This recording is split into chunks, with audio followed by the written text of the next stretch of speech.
Good morning. Today we're going to be looking for a second day at heat and the first law of thermodynamics. This will be our second lecture dealing with that. nt04 is the web page introducing it. So first I want to complete the lecture using PowerPoints, and then after the lecture I want to go through an example question, an example must-see style question that, and I'm going to talk through it.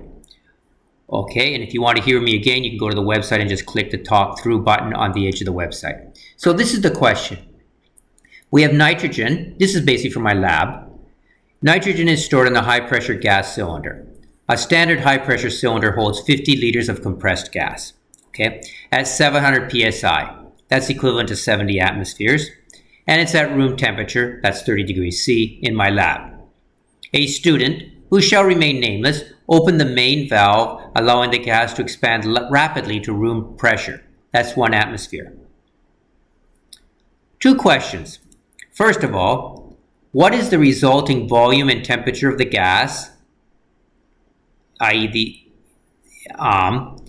immediately after the valve is opened, and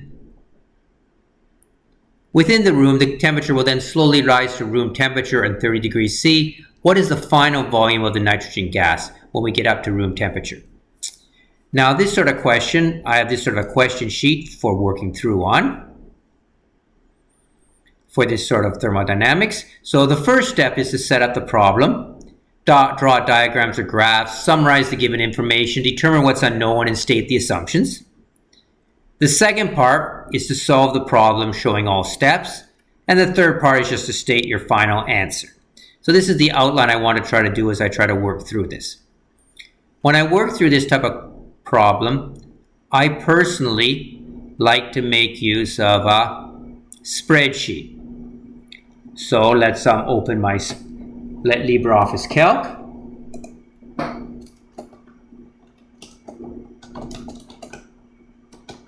This will be my spreadsheet.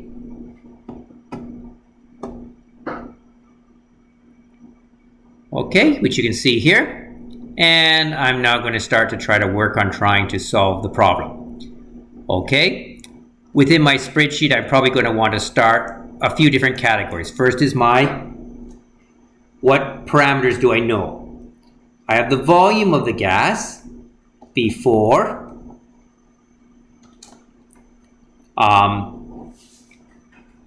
anything happens. The volume, I know what that is. I know what the pressure is. Okay, the volume is 50, and I want to make sure I have the units here too, liters. The pressure is 70 atmospheres, and the temperature is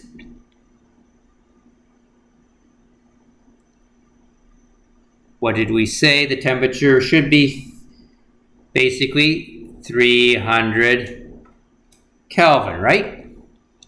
That's before. And what other information do I know about what's happening before? So these are the key parameters before. If I go back, look at my question. I need to escape from this.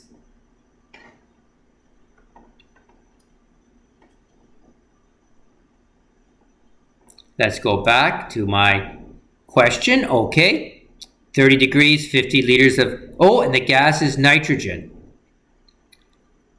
Okay, the gas is nitrogen, which is very important to note. So the gas is N2, which is diatomic, right? So that means gamma.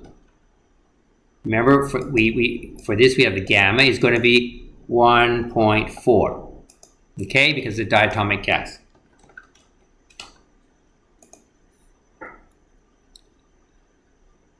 Okay, so I have my units. Now, the first thing that happens, what happens first? The first thing is the main valve is open, allowing the gas to expand rapidly to room pressure. Okay, so it's a rapid expansion. What does rapid expansion mean?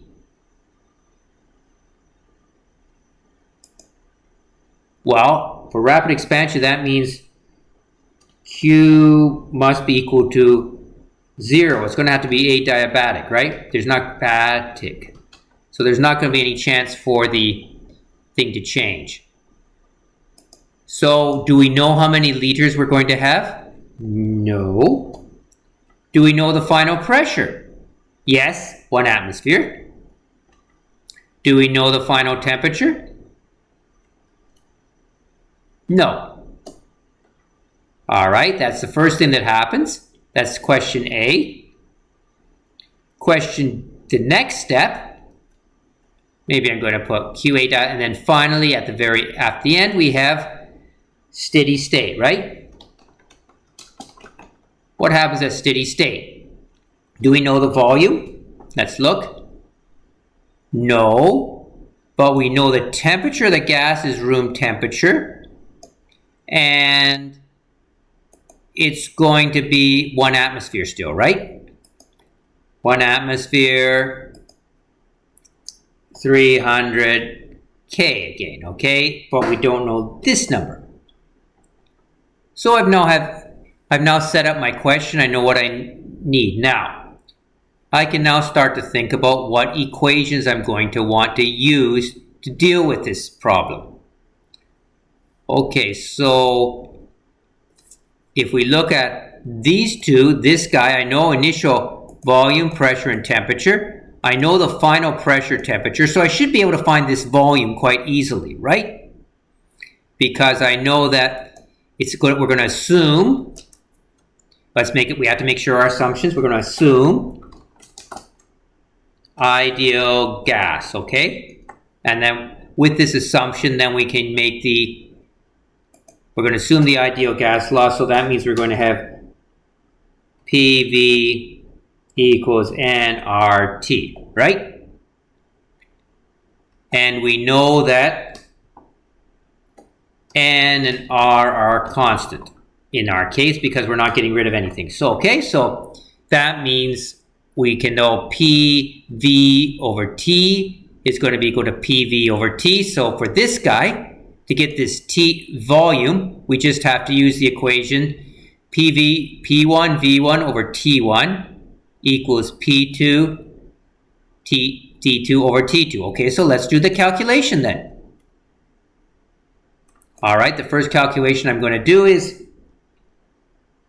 PV divided by T for these guys is equals P times V divided by T, 11.67. If I'm going to want this guy to be calculated, so this is also going to be PV divided by T has got to be equal to that. So I can then rewrite my equation such that I've got P1 V1 over T1 is 11.67. So I'm going to want to multiply by the ratios. I'm going to want to multiply this by 300, right? And divide by 1. So it equals 300 times PV over T, right? That cancels out of the T's, right? T on the top, T on the bottom will cancel out.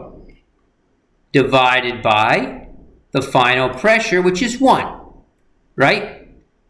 Because we have to have a pressure on the bottom, means we are going to have 3,500 liters will be our final answer for how much gas we actually have in the room. Okay, that helps us to solve the second part. Now, this guy is an adiabatic expansion. So what do we know that adiabatic expansion is going to be? What's constant? Pressure times volume to the gamma, right? In other words, what's constant is P times V superscript, this little gamma, right? Is the constant thing.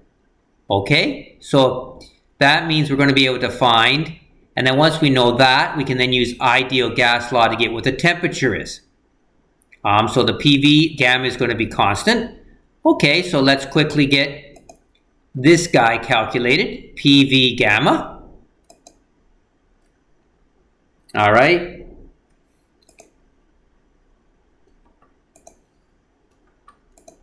And if I'm going to do that calculation, it's going to be equals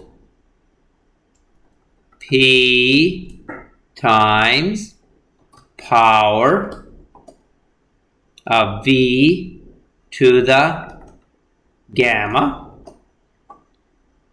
Okay. Well, this guy is also going to be P times V to the gamma. We need to calculate what that is. So this time it's going to be equals PV to the gamma. Okay.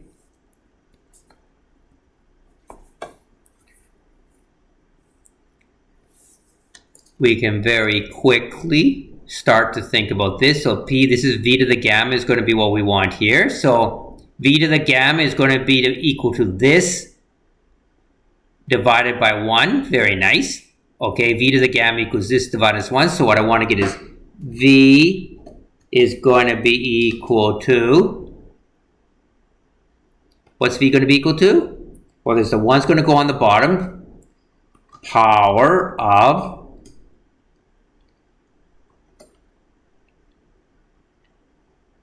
this previous guy, the previous P1 V1 to the gamma with the power of 1 over gamma, right? Okay, so I'm just going to put this in here then. Equals power to the 1 divided by gamma.